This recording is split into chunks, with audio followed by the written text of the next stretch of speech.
Hello guys, welcome to incredible journey. और मैं हूं मोहम्मद जावेद हुसैन, आपका दोस्त, आपका होस्ट। और इस वक्त मैं हूं आज लाइन में खड़ा हूं। और आपको यकीन नहीं होगा कि इस वक्त मैं कोई बैंक की लाइन में नहीं हूं, किसी राशन कार्ड की लाइन में नहीं खड़ा हूं, बल्कि मैं एक ऐसी लाइन में खड़ा हूं जो कि पूरे भारत के अंदर एक यहीं पर मिलती है, और वो है रिक्शे की लाइन।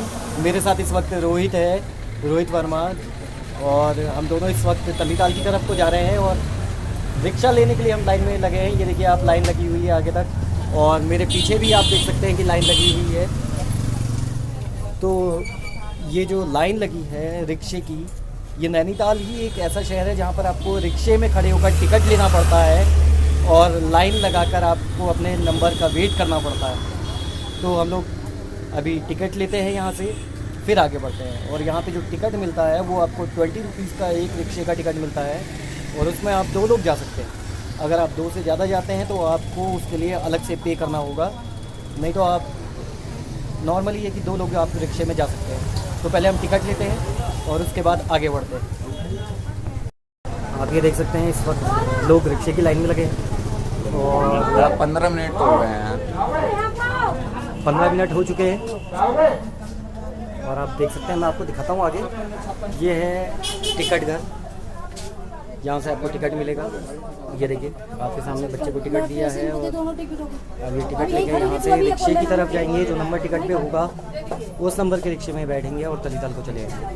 और आप यहाँ देख सकते हैं, ये बोर्ड है,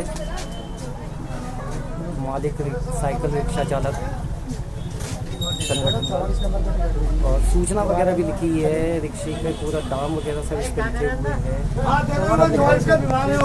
मैं आपको दिखाता हूँ टिकट, यहाँ से ऐसे बैठ कर ये टिकट वगैरह काटते हैं। तो ये है रिक्शे की लाइन।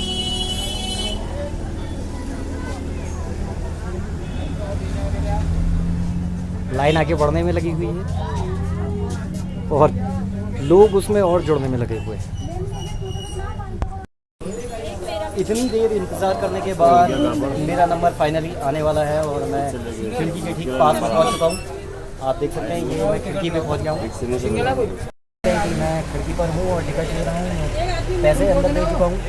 अब वो मुझे वहाँ से टिकट देंगे और जिस रिक्शे का नंबर का टिकट देंगे उसमें हमें जाके बैठना है। और उसके बाद हम तलीताल तक इस रिक्शे से सैर करेंगे। और नैनीताल के अंदर पहले किसी वक्त एक हाथ रिक्शा चला करता था और उसके बाद ये साइकिल रिक्शा यहाँ पर चला करता है। तो आज हम आपको साइकिल रिक्शे की सैर दिखाते हैं। ये आप देख सकते हैं कि टिकट घर के अंदर जो टिकट देने वाले हैं वो बैठे हुए हैं हमारे।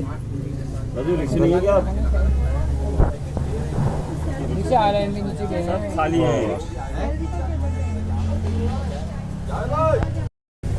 आपको मेरे पीछे अभी भी काफ़ी लंबी लाइन दिख रही होगी, वो देखिए। और मैं इस वक्त खिड़की पर खड़ा हूँ। जैसे कोई रिक्शा आता है मुझे टिकट दिया जाएगा और मैं यहाँ से आगे बढ़ूँगा। मैं इस वक्त टिकट आ चुका है और मैं जा रहा हूँ नंबर 18 नंबर के रिक्शे की तरफ। 18 नंबर, तो चलते हैं, हम बैठते हैं रिक्शे में। तो फाइनली हम लोग रिक्शे में बैठे हैं और आप देख रहे हैं कि रिक्शा काफ़ी तेज़ी में चल रहा है आगे की तरफ। और भाई ठंडी ठंडी हवाएं मजा आ रहे हैं। काफ़ी बेहतर लगता है जब रिक्शे में आप जाते हैं, हवाएं ठंडी ठंडी लगती है। अलग ही फील होता है रिक्शे में। तो जो हम यहाँ से पूरा माल रोड का नज़ारा दिखते हुए जाते हैं, बहुत अच्छा फील होता है। तो जो नैनीताल आए ना, एक बार रिक्शे में तो ज़रूर बैठे भाई। अलग ही मतलब हिल्स में रिक्शे में बैठने का अलग ही मज़ा है यार, ये बात तो है खैर। चाहे कम दूरी का है लेकिन इसका जो फील है कमाल है। और झील भी बड़ी प्यारी दिखती है, बगल में ही नैनीताल लेक, और आप रिक्शे में बैठो, आनंद लेते हो, आगे तक जाओ, वैसा मज़ा आ रहा है। मैं दिखाता हूँ आपको आगे का दृश्य। तो ये है हमारे रिक्शा चालक। सर, क्या नाम है आपका? आपका नाम क्या है दाजू? पान सिंह, दान सिंह। तो दान सिंह जी इस वक्त रिक्शा चला रहे हैं। आप ये देखिए, ये साइकिल रिक्शा है और ये देखिए नैनीताल के ताल का दृश्य।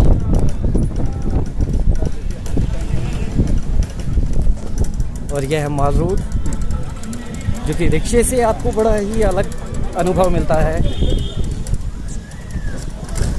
कितना वक्त हो चुका है दाजू आपको? 30-40 साल रिक्शा चलाते हुए।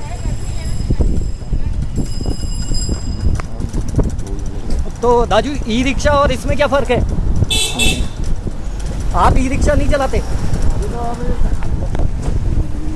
दो तीन महीने हुए आए ना इससे, हाँ। अभी सीखना पड़ेगा तब सिखाएंगे। अच्छा, मतलब पहले उसको सीखना है और उसके बाद उसको चलाना ही है, और तब तक आप यही चलाएंगे। तो जैसा कि इनका कहना है कि ई रिक्शा को पहले सीखना पड़ेगा और फिर चलाना पड़ेगा। बेसिकली वो एक स्कूटर की तरह चलाया जाता है और उसमें एक साथ करीब 5 लोग बैठते हैं, और इसमें हम 2 लोग आराम से बैठ के जाया करते हैं। और काफ़ी ओल्डेस्ट है ये रिक्शा। सबसे पहले जैसे नैनीताल में रोहित हाथ रिक्शा चला करता था किसी वक्त, हाँ। और उसके बाद से ये साइकिल रिक्शा ही चलते हैं यहाँ पर।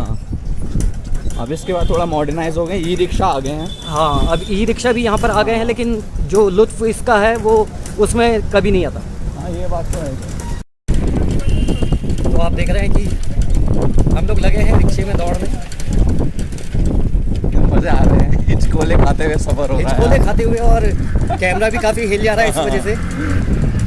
क्या ठंडी ठंडी हवाएं चल रही हैं यार, मज़ा आ रहा है। आप देख सकते हैं पीछे रश। देखो डोमिनोज के पास पहुंच गए। आप यहाँ देखिए, हम लोग डोमिनोज वगैरह से आगे निकलते जा रहे हैं, और ये देखिए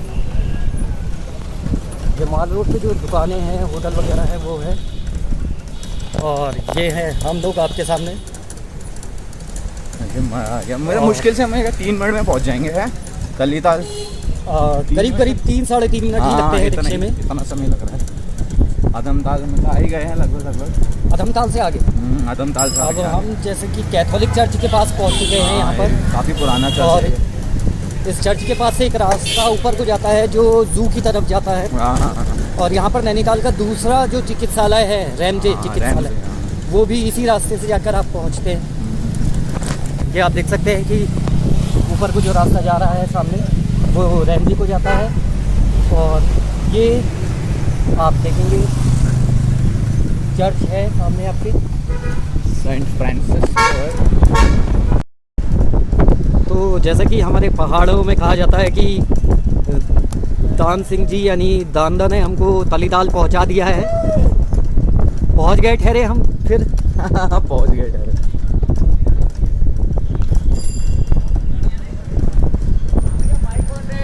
ये देखिए, ये तलीताल रिक्शा स्टैंड है आपके सामने, 2 सीट चाहिए और यहीं पर रिक्शा वगैरह खड़े भी रहते हैं। और अब हम यहाँ पर उतरेंगे आराम से। ये देखिए, तो फिर दाजू आपका बहुत बहुत धन्यवाद, आपने यहाँ तक हमें छोड़ दिया, उसके लिए बहुत बहुत धन्यवाद।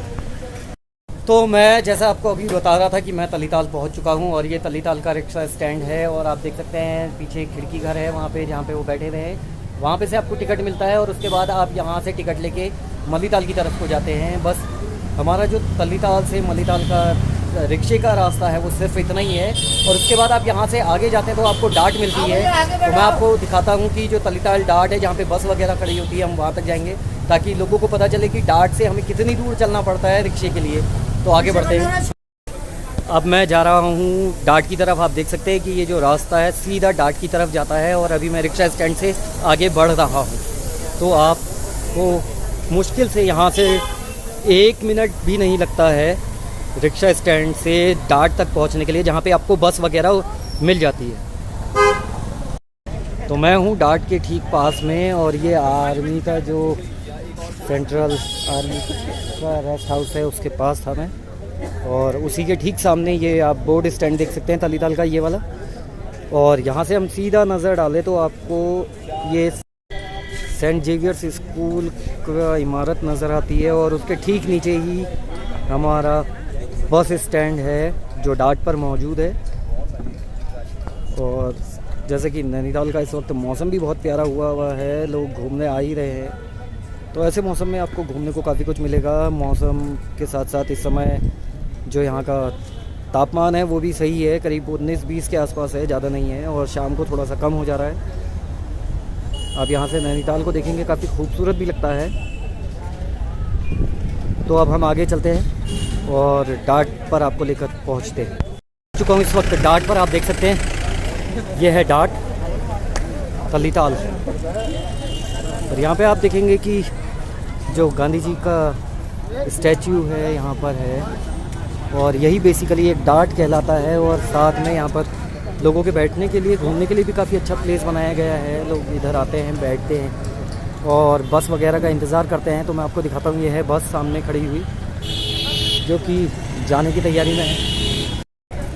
तो इस वक्त तल्ली घाट पर मैं हूँ और यहाँ पर आपको पूरा जो अनुमानित एक दूरी है हर कहीं की, वो आपको यहाँ पर दिखा दी जाएगी। जैसे कि काठगोदाम, हनुमानगढ़ हवाई अड्डा, पंतनगर की। तो आप देखिए कि पंतनगर एयरपोर्ट 68 है और काठगोदाम 35 है, और हनुमानगढ़ ये आपका 3 किलोमीटर है यहाँ से। और ये जो पंतनगर हवाई अड्डा है, ये सबसे करीबी हवाई अड्डा है यहाँ से। उसके बाद आपको आगे जाना पड़ता है, बरेली एयरपोर्ट से पता करना पड़ता है या फिर दिल्ली एयरपोर्ट जाना पड़ता है। तो चलते हैं बस के पास। तो मैं इस वक्त हूँ बस के पास। आप देख सकते हैं कि ये बस जो खड़ी है इसमें लोग बैठ रहे हैं, और यहीं से हमें बस मिलती है। एक जो नया बस स्टैंड बना है वो नीचे की तरफ बना हुआ है। मेन जो बस स्टैंड है पुराना वो यही है, और इसके ठीक पीछे डिपो का ऑफिस भी है। तो यहीं से आपको सारी जानकारी वगैरह भी मिल जाती है, और आप बस में यहाँ पर आराम से बैठ सकते हैं। तो मैं इस वक्त बस के सामने खड़ा हूँ और मेरे साथ जो मैम कंडक्टर हैं इस बस की, वो खड़ी हुई है। क्या नाम है मैम आपका? सरोज पंत मैम। तो मैम इस समय हल्द्वानी का या भवाली का, भीमताल का जो किराया पड़ रहा है वो यहाँ से कितना पड़ रहा है? भीमताल 10 रुपये एक्स्ट्रा पड़ रहा है, भवाली का। अच्छा, आपको थोड़ा नीचे की साइड से घूम के जाना पड़ रहा होगा जी, वो जुलीकोट वाली साइड, क्योंकि बीच में रास्ता टूटा हुआ है भवाली का इस वक्त, तो थोड़ा सा वहाँ पर एक्स्ट्रा पड़ रहा है। और उसके अलावा हल्द्वानी वगैरह का जैसे कि करीब 85 है हल्द्वानी का, और भवाली का आपका 10 रुपया एक्स्ट्रा पड़ रहा है। भीमताल वगैरह का सब वही किराया है, लेकिन आप उसमें सिर्फ 10 रुपये एक्स्ट्रा जोड़ देंगे। 20 में प्लस कर दीजिए कैन, या फिर जो आपका भीमताल का पड़ता है 40 रुपये, उसमें आप 10 रुपीज़ एक्स्ट्रा जोड़ सकते हैं। तो फिर हम देखते हैं अंदर बस का। देख सकते हैं कि सामने आपको रोहित दिख रहे हैं टहलते हुए। तो जब तक मैं बस वगैरह आपको दिखाता हूँ अंदर से चल के, कि हम लोग जब आते हैं तो हमें बस यहाँ पर उपलब्ध हो जाती है। यह है बस लगी हुई है, आप आइए, बैठिए, अपना सीट नंबर लीजिए, टिकट वगैरह कटवाइए, और उसके बाद यहाँ से बस रानीखेत, अल्मोड़ा, हल्द्वानी, रुद्रपुर, बहुत जगह के लिए निकलती है।